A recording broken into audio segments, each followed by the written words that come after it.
Right, we're looking at a beautiful piece by Jorge Morel, Prelude for Olga, part of the Suite del Sur. Right, so in it you have to bear in mind that there is the rhythm of the milonga.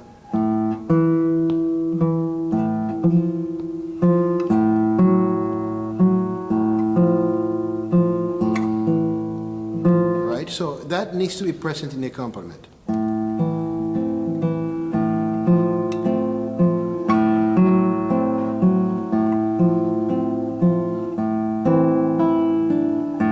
Then you actually have to switch over to third position in order to accommodate.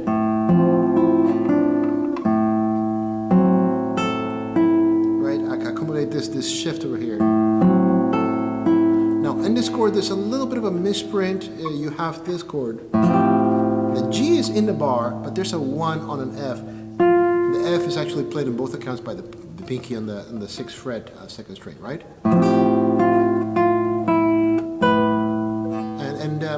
Now you do have that A here, but I suggest you grab it on the 6th string so you can actually keep that A ringing,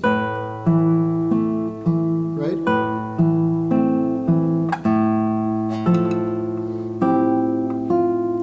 Interesting fingering here, right? You're gonna have a hard time with your melody making sure that it comes out. So be very gentle when you play this chord, because it's very easy to get that to sound a little bit too loud, right?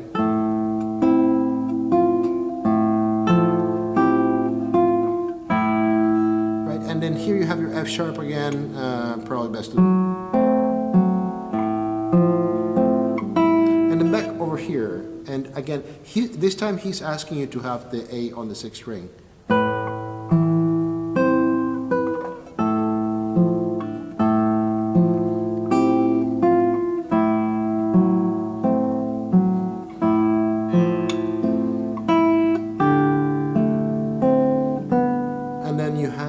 Dominant.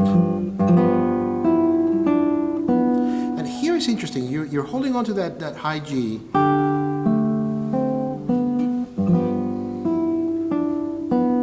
Right? So it's very easy to, when you're holding this note, to forget about that G, right? But what you want to do is play your inside voices. Especially here. Right? Make sure that you're not louder than your G. Right, that you're holding to that note.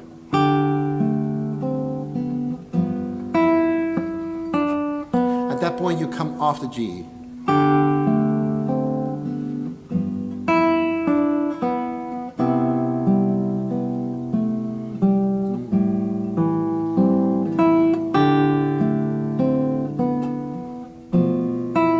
And again we're supposed to be holding the G.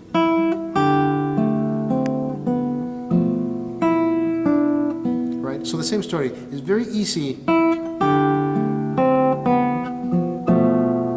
right? And you've already forgotten about the G.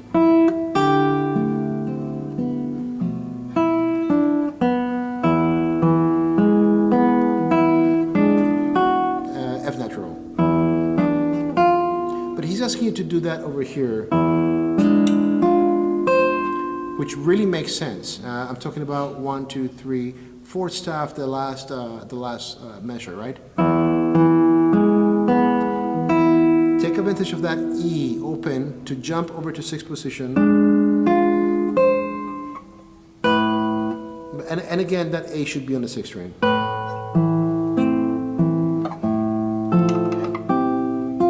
And again, the same problem, right? You have this accompaniment, make sure that it is nice and quiet.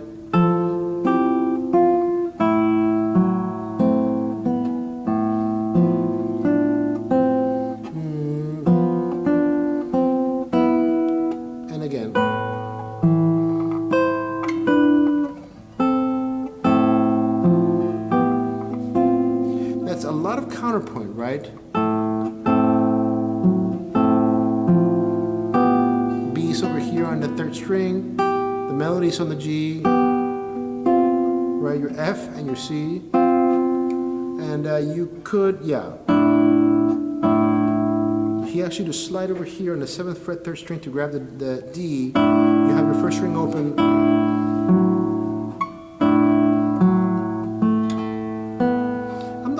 that is quite necessary. You're here. No, that's a good idea. Sorry, I take back.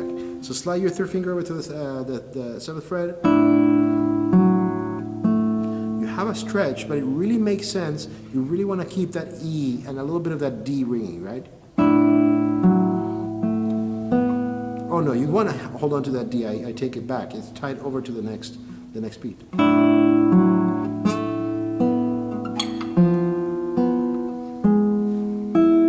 Now he's having you play the F natural and then the G. I would play the G sharp on the 4th string, 6th fret.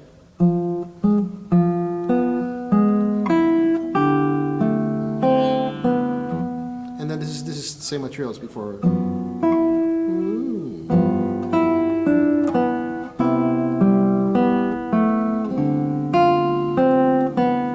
Now he's having you do that over in the 2nd string.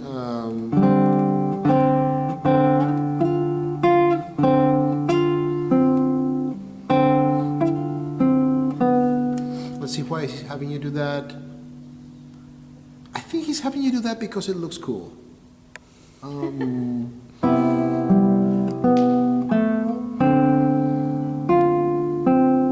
Oh, that makes more sense. If you follow his fingering,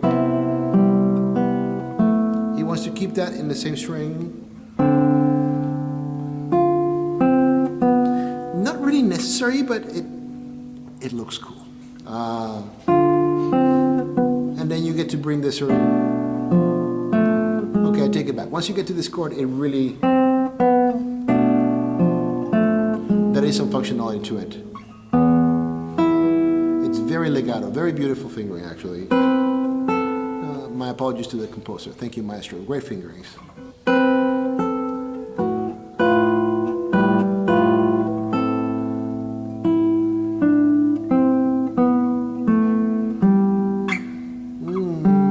I think he wants this a little bit higher up the neck. So we're here.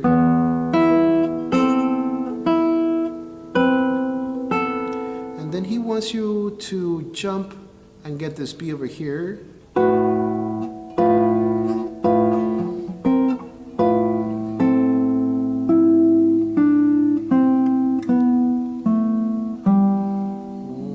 And then you're here.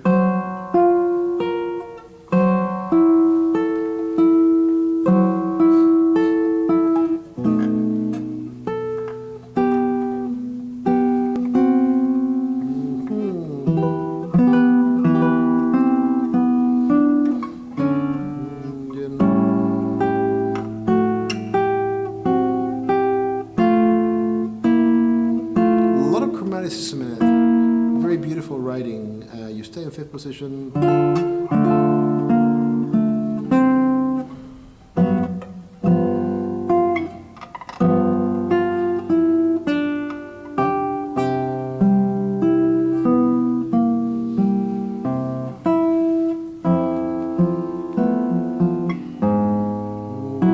He wants that E on the 2nd string.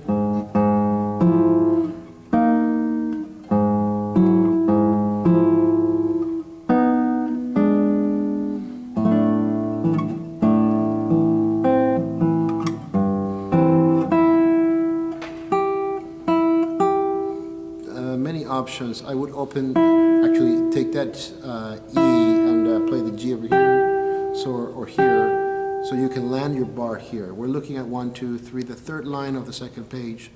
So you're starting here, right? Open E, jump over here to 7th position.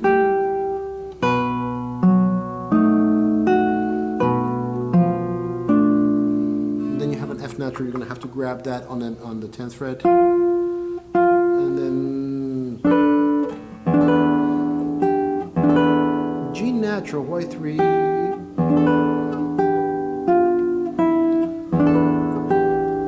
unless he meant a G sharp. He might, if there's a recording out there, I would listen for it. We're looking at 1, 2, 3, 4th line downbeat. It's fingered as a G sharp, but it's written as a G natural. I think it sounds better as a G sharp.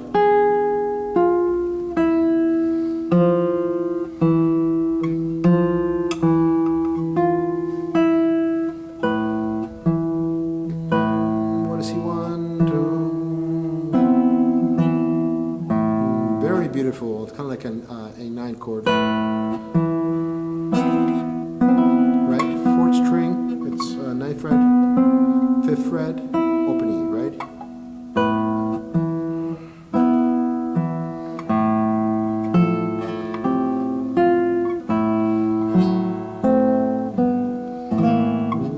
F natural.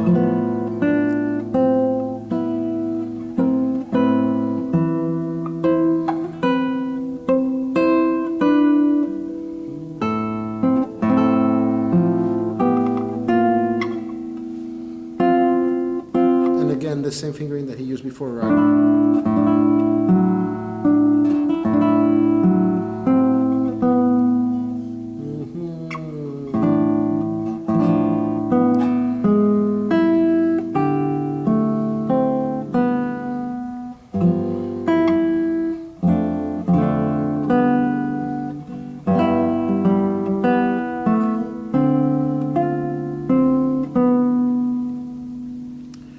Let's see what, yeah, here.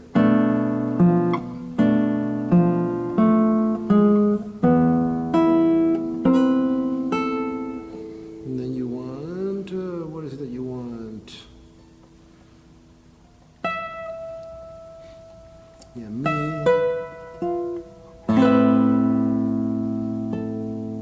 Right, so you have a suspension with that B on the 12th fret that is going to turn into an A, right?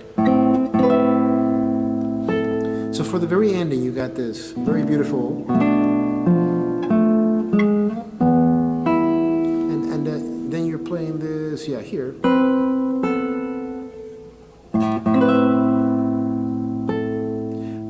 You know, I'm thinking, you have this.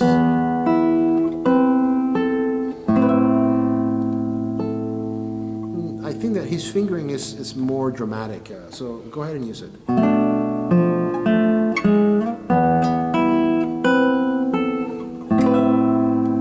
A little bit more work, but I think it makes more sense, right? Just to get into the drama side of the piece. Very beautiful work. Have fun.